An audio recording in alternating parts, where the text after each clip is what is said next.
Morning. Today we're going to go for a ride up into the hills. We're going to take Attilio's SWM 500 RSR for a spin. It's a 2016 model, as you see behind us. Bike's been out for a while, have made a comeback, and yeah, it looks great to see what they're built of and how Attilio's is going. He's done a few modifications, which we'll go through now. All right. So first of all, tire is a Pirelli one, Pirelli Cross. Rear sprocket is one tooth less. Is the one for the Husky T510 2010. The model works. The chain has been changed as well. The front sprocket, never buy the Husky one because it won't fit. Is the Aprilia one, and it is one tooth more. This bike has enough power to handle on sand with this sprocket front and rear. Okay, aero system, the latest map without O2 sensor. So you've removed the O2 sensor from the exhaust pipe? Yes, yes. And that's made a lot of difference.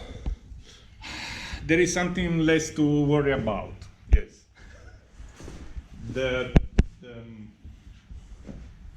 The rear is the rear is the original, but the lights are have been modified. Okay, because of my height, I had to install the link underneath to lower link. So it's a cruise tune link? Yes, and this one is from the Husky 510 2010. That model works on this one. What's your height, Attilio? How my height is 172, so 172 centimeters. So I'm no, I have no long legs. Yes. Right. Ah, okay. So safari tank installed for the WA needs. This one is for the Husky again T510 2010, and I had to replace the side covers. I had to replace the seat. All 1, 2, and 3 comes from the Husky 2010. So the 2010 model parts? Yes. Bolt straight on. They go nearly straight on. Okay, mirrors change because we always break mirrors during the rides. They are the cheapest one you can find on eBay. A bark buster, the jet model works fine. I changed the brake lever with the RHK, but it's not really neat. Okay, front bag where there is the first aid kit. Yeah, that's wait. The most important thing is suspension. Suspension have been modified with the stronger one because of my weight, or because we also take a lot of petrol with us and bag, so the front and the rear have been modified. The rear one has been modified with the 60mm spring and the revolve. Very good.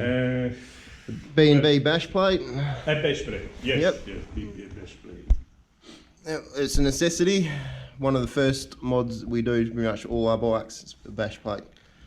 Actually, this one has been modified as well. Yeah. So it's slightly large, and the foot can sit on Quite large. quite well, yeah. Yep. And stand has been modified too. Well, it looks, give it a bit of extra purchase. The stand has been modified because it has been cut short enough because of the lower link. Otherwise, I couldn't. Yeah, as you can see, it's all aluminium welding, but well done by a guy in Osborne Power. Yep. And the dash layout. Dash. Yeah, this is the original SWM clock and meter and everything. I just had the GPS support. Yeah, probably in future we are going to install a better protection. Windscreen setup. Windscreen, yeah. The dash looks easy to read. Yes, yes. Well lit up. Yeah. So, yeah. Well, it certainly looks the good Attilio. So we'll we'll go out. We've done 5,000 Ks. Had a few issues over those 5,000 Ks, but we've sorted out trackside a few times. But yeah, let's hit the trails and see how it performs. We'll head up towards Julimar and see what we can find.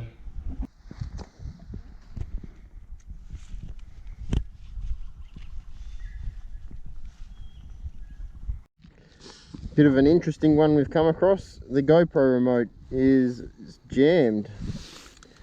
No matter what button you press, nothing's happening.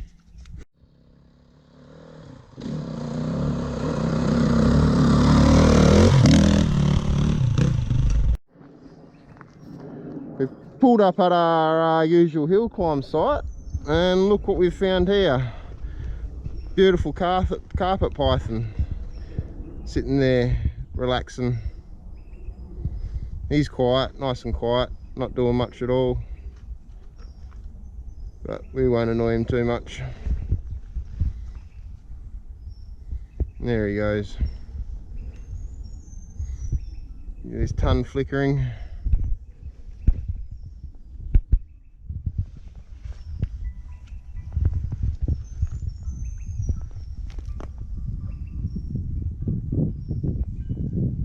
Good size for a carpety.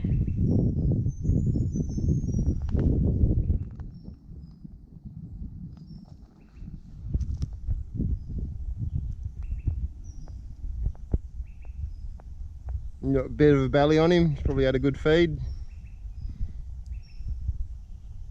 We'll let him go, make sure we don't run over him when we take off.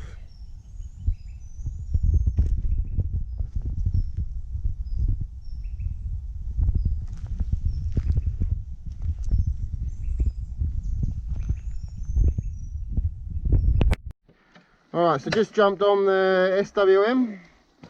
Straight away feels a bit lighter than the DRZ, but it does feel still reasonably large around your knees, very similar. So Tilio has mentioned when starting, flick quick of the decompression lever, key on first, quick flick of decompression lever. Yep. Alright, we're away now. So there's a nut to that. Alright, let's see what we find. After you, Tilio.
We're back from the ride we had today.